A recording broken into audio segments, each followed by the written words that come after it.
चलिए बच्चों आगे देखते हैं नेगेटिव सेंटेंस। ठीक है, नेगेटिव सेंटेंस अभी तक हम कौन से पढ़ रहे थे? हम पढ़ रहे थे अफर्मेटिव सेंटेंस, यानी कि जो सकारात्मक वाक्य होते हैं, पॉजिटिव सेंटेंस होते हैं, जैसे राम स्कूल जाता है। ठीक है, ये पॉजिटिव सेंटेंस है। पॉजिटिव सेंटेंस से नेगेटिव कैसे बनाया जाता है? उसमें नहीं लगा देने से।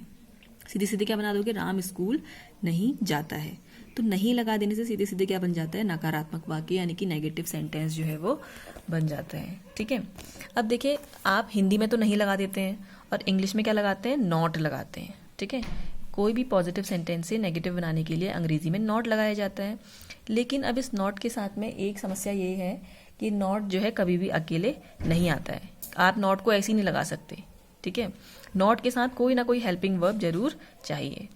ठीक है, जैसे हेल्पिंग वर्ब इसमें इस वाले टेंस में कौन सी हेल्पिंग वर्ब है? देखिए इस सेंटेंस में हम डू नॉट और डज नॉट का प्रयोग करते हैं, यानी कि नेगेटिव में नॉट तो लगता ही लगता है, ये नॉट तो लगेगा ही लगेगा, लेकिन ये नॉट कभी भी अकेले नहीं आ सकता। इसके साथ में एक हेल्पिंग, इसको हेल्प करने के लिए चीज चाहिए। तो वो हेल्पिंग वर्ब क्या है? इसमें सहायक क्रिया क्या है? डू और डज। ठीक है, बहुत ध्यान से इस चीज को करिएगा। अब देखिए डू और डज, क्योंकि हमारे पास दो चीजें हैं तो किसके साथ क्या लगना है ये भी हमको पता होना चाहिए। डू नॉट हम हमेशा लगाएंगे बहुवचन में। ठीक है, हमारे पास जो बहुवचन के सब्जेक्ट होते हैं, अंग्रेजी में हम सब्जेक्ट से स्टार्ट करते हैं ना, सबसे पहले सब्जेक्ट लिखते हैं, फिर वर्ब लिखते हैं, फिर ऑब्जेक्ट लिखते हैं। तो जहां पर हमारा सब्जेक्ट आई होगा, जहां पर हमारा सब्जेक्ट वी होगा, आई मतलब मैं, वी मतलब हम, यू मतलब तुम, दे मतलब वे, ये सब क्या बता रहे हैं? ये क्या है? सब प्लूरल है। ठीक है, दे मतलब वे मतलब ढेर सारे लोग, यू मतलब तुम भी ज्यादा भी हो सकता है, कम भी हो सकता है, तो यू प्लूरल के अंदर आता है और सिंगुलर के अंदर भी आता है। वी मतलब हम मतलब भी ढेर सारे लोग होते हैं। ठीक है, आई के साथ हम डू नॉट ही लगाते हैं।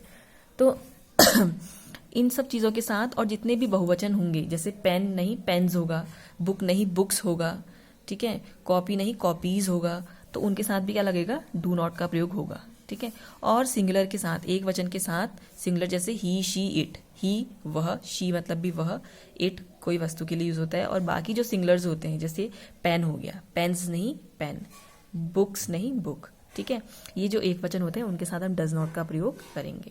और इसके साथ में रहेगी वही वर्ब की फर्स्ट फॉर्म, जो अभी तक से ईट गो लगा रहे थे ना, वही वर्ब की फर्स्ट फॉर्म रहेगी। ठीक है, अब वर्ब की फर्स्ट फॉर्म में एस और ईएस वाला जो रूल था कि एक वचन में हम वर्ब की फर्स्ट फॉर्म में एस और ईएस लगाते हैं, वो अब नहीं लगेगा, सिर्फ अब वर्ब की फर्स्ट फॉर्म लगेगी। चाहे आपका सब्जेक्ट एक वचन हो चाहे बहुवचन हो, सिर्फ वर्ब की फर्स्ट फॉर्म लगेगी। क्योंकि अभी तक से हम वर्ब की फर्स्ट फॉर्म कहाँ लगा रहे थे? एक वचन के जो सब्जेक्ट है वहां लगा रहे थे ना।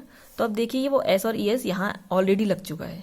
ठीक है, तो अब एस और ईएस लगाने की जरूरत नहीं है। तो देखिए इसका स्ट्रक्चर ये है। सबसे पहले जैसे आपने पहले भी लिखा था, पहला वाला, इससे पहले वाले में पढ़ा था ना आपने, सब्जेक्ट पढ़ा था, फिर वर्ब पढ़ी थी, फिर ऑब्जेक्ट पढ़ा था। अब बस क्या हो गया है?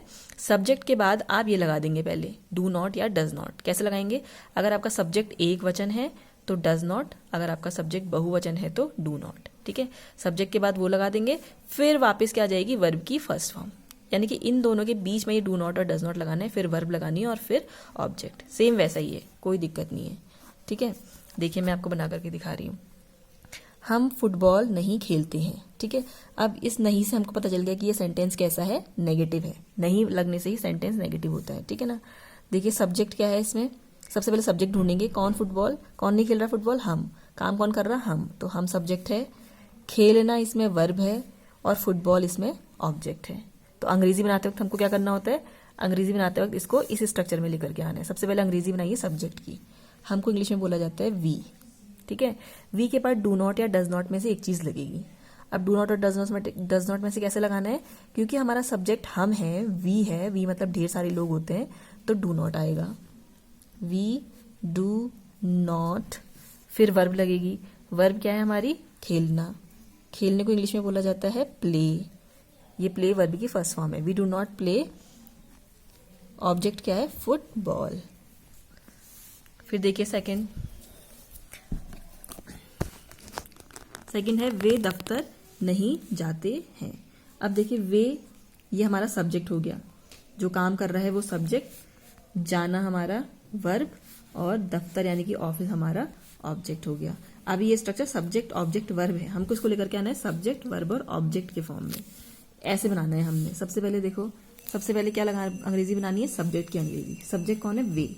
वही को इंग्लिश में बोला जाता है दे। अब दे के साथ डू नॉट आएगा कि डज नॉट आएगा, क्योंकि दे क्या है, ढेर सारे लोग हैं, तो डू नॉट ही आएगा। दे डू नॉट, फिर लगेगी वर्ब लगेगी। वर्ब की फर्स्ट फॉर्म जाना, जाने को इंग्लिश में बोला जाता है गो, तो गो ही रहेगा। दे डू नॉट गो, कहाँ नहीं जाते, ऑफिस, टू ऑफिस, हो जाएगा।